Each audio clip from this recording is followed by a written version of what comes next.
السلام علیکم ورحمۃ اللہ وبرکاتہ۔ الحمدللہ رب العالمین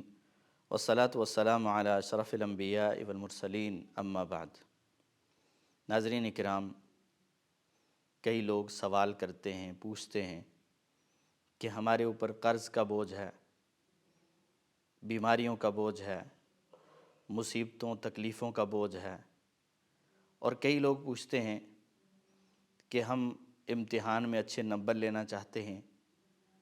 اور اچھی ڈگری لینا چاہتے ہیں، تو اس کے لیے کیا طریقہ ہے؟ کوئی وظیفہ بتا دیجئے، کوئی عمل بتا دیجئے کہ جس کا بوجھ ہے اس کا بوجھ ہلکا ہو جائے اور جو اچھے نمبر لینا چاہتا ہے اس کو اچھے نمبر مل جائیں۔ یاد رکھیے کہ دنیا کے بوجھ کتنے ہی بھاری کیوں نہ ہوں، وہ گناہوں کے بوجھ کے مقابلے میں ہلکے ہیں۔ قرض کا بوجھ اللہ تعالیٰ سب کو محفوظ رکھے، بہت بھاری ہے، لیکن گناہوں کے بوجھ سے ہلکا ہے۔ بیماریوں کا بوجھ بہت بھاری ہے، لیکن گناہوں کے بوجھ سے ہلکا ہے۔ دنیا کے نمبرز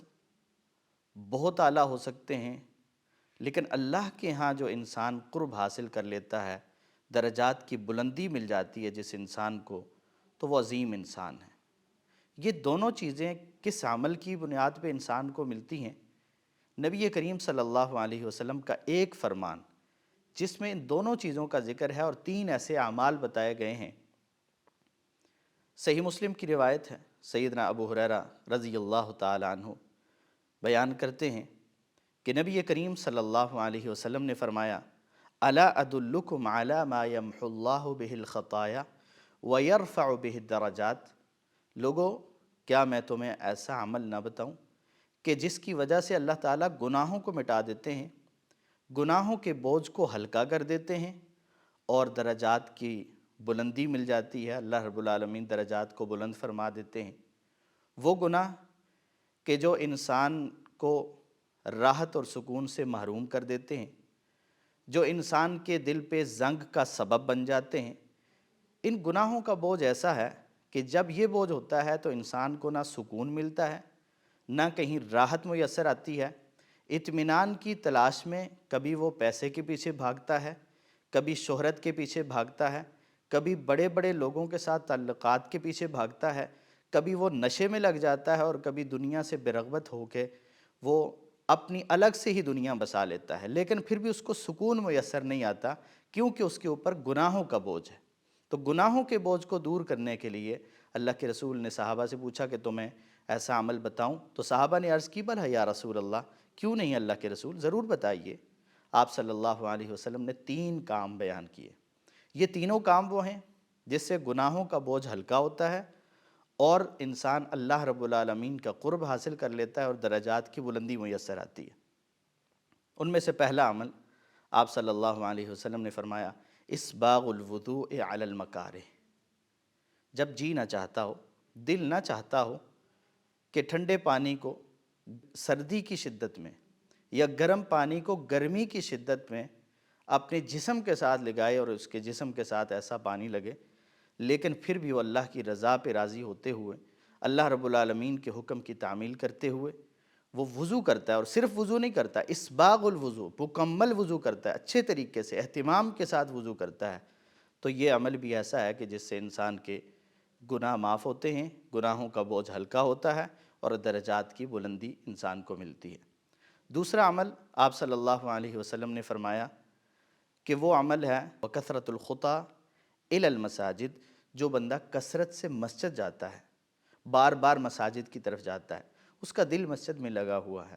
بار بار اللہ کے گھر میں جاتا ہے، نماز کی ادائیگی کے لیے جاتا ہے، تو یہ نماز کے لیے جانا ایک ایک قدم کے بدلے اللہ تعالیٰ گناہوں کو بھی معاف فرماتے ہیں اور درجات کی بلندی بھی حاصل ہوتی ہے، تو اس کا بھی ہمیں اہتمام کرنا چاہیے۔ جو بندہ بار بار مساجد کی طرف جاتا ہے، اللہ کے گھروں کی طرف جاتا ہے، احب البقاء الی اللہ، اللہ کے ہاں پسندیدہ ترین جگہوں کی طرف جاتا ہے،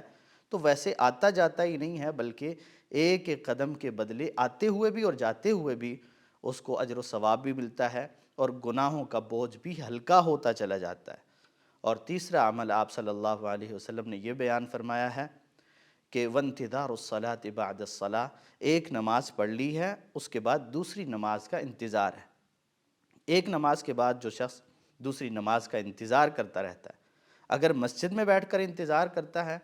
تو صرف گناہ ہی نہیں معاف ہوتے، بلکہ نبی کریم صلی اللہ علیہ وسلم کی بشارت کے مطابق اس بندے کے لیے اللہ کے فرشتے دعائیں کرتے ہیں، اللہم اغفر لہ، اللہم ارحم، اے اللہ اس کو معاف کر دے، اس کے اوپر رحم فرما۔ لیکن اگر وہ مسجد میں نہیں بیٹھا، اپنے کام کاج میں ہے، اپنی مصروفیات میں ہے، رزق حلال کی تلاش میں نکلا ہوا ہے، صلہ رحمی کے لیے اپنے گھر والوں کے ساتھ ہے، کسی بھی حالت میں ہے، لیکن اس کے دل میں نماز کا احساس ہے، نماز کا انتظار ہے، اس کے دل میں یہ بات موجود ہے کہ اللہ کی طرف سے جب پیغام آئے گا کہ کامیابی اور نماز کے لیے آ جاؤ،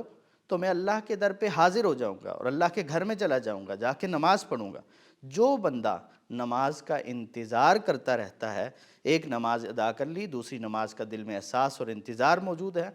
تو یہ بھی وہ خوش نصیب انسان ہے کہ جس کے گناہوں کے بوجھ کو اللہ تعالیٰ ہلکا کر دیتے ہیں اور جس کے درجات کو اللہ تعالیٰ بلند فرما دیتے ہیں۔ یہ گناہوں کا بوجھ وہ ہے جو انسان کے درجات کو بلند ہونے نہیں دیتا۔ جیسے جیسے گناہوں کا بوجھ ہلکا ہوتا ہے، انسان کے درجات اللہ کا قرب جو ہے وہ حاصل ہوتا چلا جاتا ہے۔ تو اللہ تعالیٰ ہمیں توفیق عطا فرمائے کہ ہم اچھی طرح سے وضو کرنے والے ہوں، اللہ کے گھروں کو آباد کرنے والے ہوں، اللہ کے گھروں کی طرف جانے والے ہوں، اللہ کے گھروں کے ساتھ ہمارے دل لگے ہوئے ہوں، اور اسی طرح نماز کا ہم انتظار کرنے والے ہوں، نماز سے جان چھڑانے والے اور جی چرانے والے نہ ہوں۔ اللہ تعالیٰ ہمیں عمل کی توفیق عطا فرمائے۔ وآخر دعوانا ان الحمد للہ رب العالمین۔